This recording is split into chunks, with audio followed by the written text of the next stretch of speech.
O Santuário Nacional São José de Anchieta será restaurado. A obra tem previsão de conclusão em 2 anos e irá iniciar em junho com a restauração e reestruturação do museu. Reveja a reportagem que fizemos aqui no Espaço 2. Heritiba, nome dado à aldeia fundada pelo padre José de Anchieta em 1561 para catequizar os índios da região.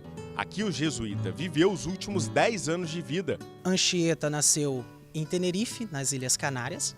Com 14 anos, ele foi enviado pelos pais a Coimbra, estudou, onde ele começou a ter contato com os primeiros jesuítas, começou a se admirar com os escritos, que é uma característica dos jesuítas, escrever, relatar o que está acontecendo, o que eles estão fazendo em cada das suas missões, e ingressou na Companhia de Jesus.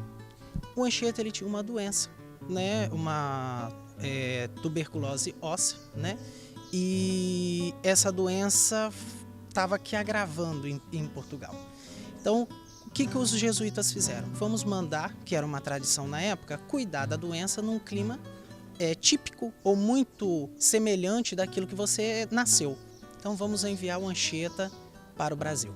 Aí o Anchieta chega no Brasil em 1553, na Bahia.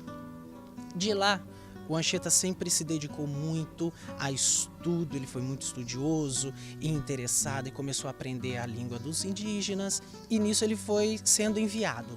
Vai para o sul, até a região de hoje São Paulo, Rio de Janeiro, Espírito Santo, e sempre esteve nesse trajeto, Bahia, Espírito Santo, Rio de Janeiro e São Paulo.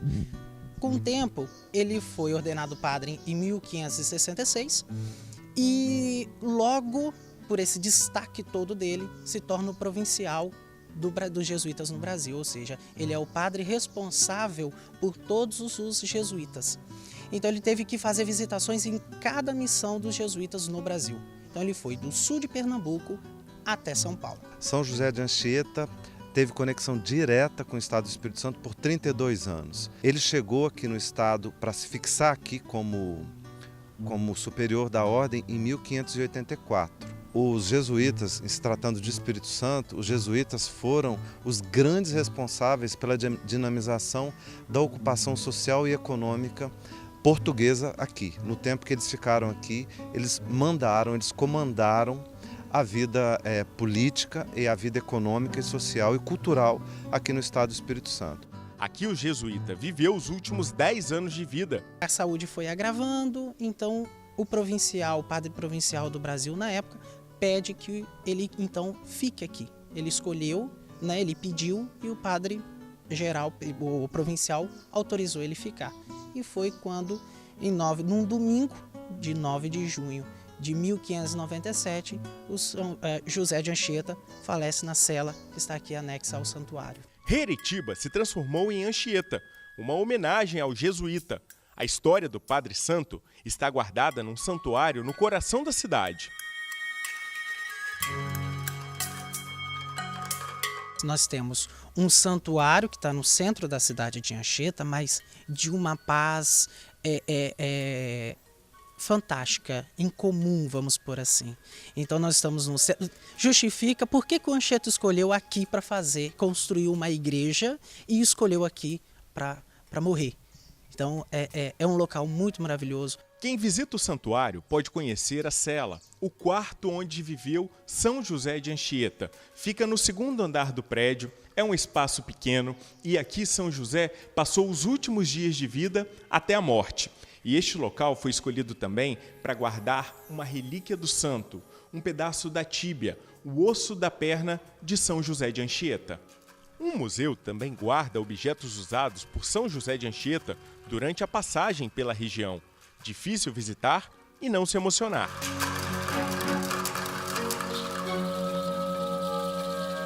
E aqui no museu tem uma peça em especial que chama a atenção, né?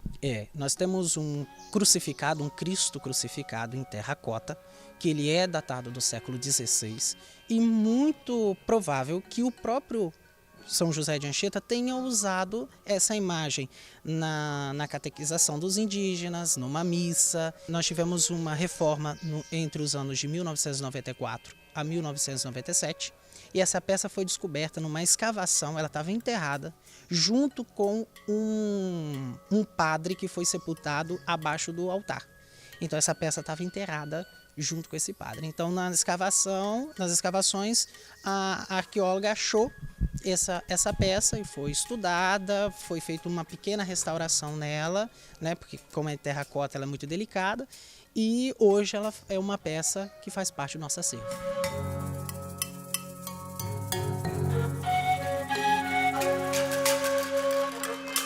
Graças à canonização de São José de Anchieta, o turismo religioso é a aposta da cidade. Depois começou assim, a expandir a propaganda de José de Anchieta aqui no município, né? Aí foi uma coisa que melhorou bastante. Não é à toa que nós já temos até o nosso padre mesmo, o padre Eduardo, que já está fazendo missas na praia, confissões na praia. Então, isso está sendo uma grande ajuda para nós, empresários locais aqui. Tanto a visita na igreja, visita na cela principalmente, que é um lugar rico em espiritualidade, o museu, procura por relíquia, que é uma seda tocada no osso do padre Anchieta, de São José de Anchieta, que ela é enviada para as pessoas enviam cartas, enviam e-mails, botam endereço, por favor, envie uma relíquia de São José de Anchieta, somos devotos. Nós enviamos para o correio uma relíquia.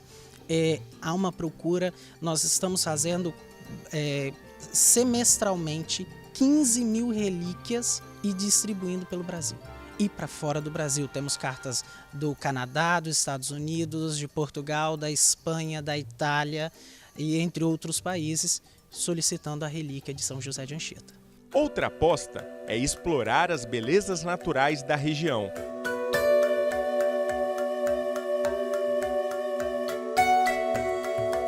Com esse belo litoral, como não tirar proveito disso?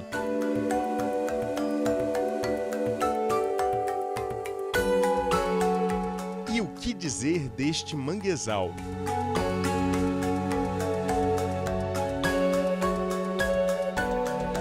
Pegamos um barco, subimos o rio Benevente, como fez muitas vezes o padre Anchieta. A paisagem é deslumbrante.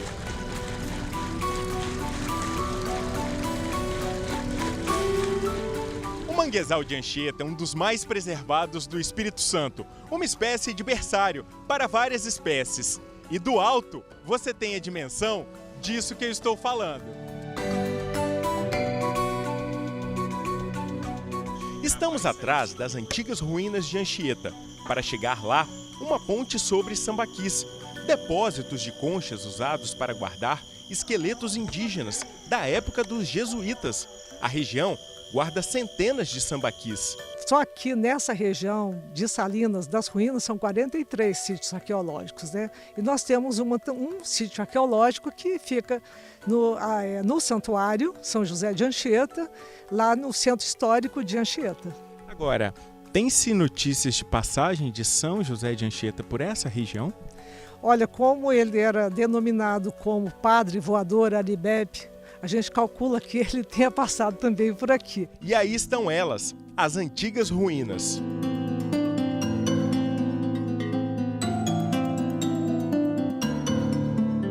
A história diz que essas ruínas elas poderiam ser salinas por causa do sal, né? Os indígenas eles colhiam o sal no mar e vinham subir o rio Salinas, que tem o mesmo nome, e vinham guardar aqui em armazéns, nesse armazém. Esse armazém, que seria essa ruína, poderia ser uma igreja também jesuítica, porque tem um cemitério indígena aqui ao lado e sítios arqueológicos datados de entre 1500 e 1600, com descoberta em 1700, né, com as expedições pelo rio. Então esse sal, que era considerado na época uma moeda, então se calcula, os antropólogos e arqueólogos, eles acham que por isso era um armazém com salinas, com sal, né? E outros acham que foi uma igreja jesuítica pelo fato dos jesuítas estarem aqui já na região toda de Heritiba, que é Anchieta. Além do turismo, a culinária chama a atenção. Como resistir a essa delícia? Esse prato que você degustou, a paella, que é o prato símbolo do 20ª edição do Festival Capixaba de Frutos do Mar, é um prato que agrega muita coisa, né? Se eu fizesse, por exemplo, a moqueca, eu poderia ter o peixe e o camarão. A paella eu posso pôr lula, polvo, peixe, camarão, siri, caranguejo. Tudo isso é encontrado aqui mesmo. Tudo isso é pescado no mar de Anchieta, é cultivado nas terras de Anchieta. O interessante é a gente mostrar o regional. 70% do prato é qualidade e frescor dos produtos, tá? Não tem como você fazer um prato de frutos do mar numa cozinha assim artesanal, igual o Espírito Santo faz, de panela de barro, moqueca, sem uma qualidade de um peixe e um frescor do peixe. Mas isso pra gente não é problema. A preservação ambiental é outro tesouro da região. Por isso, tudo é bem cuidado. O SEMARI foi criado em 2013, né? O objetivo de dar continuidade às ações de pesquisa e conservação das tartarugas marinhas antes executado pelo TAMAR, né? Então a gente faz um trabalho de monitoramento de praia para registro das desovas, né, durante o período reprodutivo. Além das desovas, a gente também monitora os encalhes de tartarugas marinhas que encalham vivas ou mortas na praia, né? As tartarugas desovam somente em áreas muito bem preservadas. Então aqui é um bom sinal. Sim, aqui a região da Guanabara, o bairro todo está dentro de uma unidade de conservação, que é a APA de Tartarugas, né? Uma área de proteção ambiental. Aqui a gente concentra uma maior porção de desova da tartaruga cabeçuda na região de Anchieta, por ter essa área mais conservada, menos iluminação. Por isso elas preferem essa região. Nós tivemos nascimento de 14 mil filhotes, todos da espécie tartaruga cabeçuda, né? A única desovar aqui na região. Somente esse ano, esse número? Esse ano. Só que cada 1000 que nascem, 1 ou 2 chega à fase adulta. Gostou? Anchieta merece ou não merece uma visita?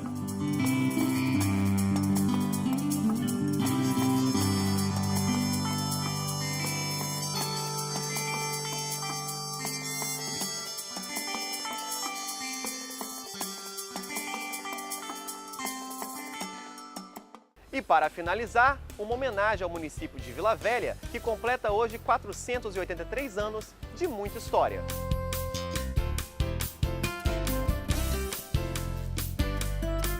Nesta data, no ano de 1535, Vasco Fernandes Coutinho, donatário da Capitania do Espírito Santo, chegou a bordo da caravela Glória juntamente com 60 homens, local na prainha de Vila Velha, com a missão de colonizar a então Capitania do Espírito Santo. Semana que vem tem mais. Tchau, tchau!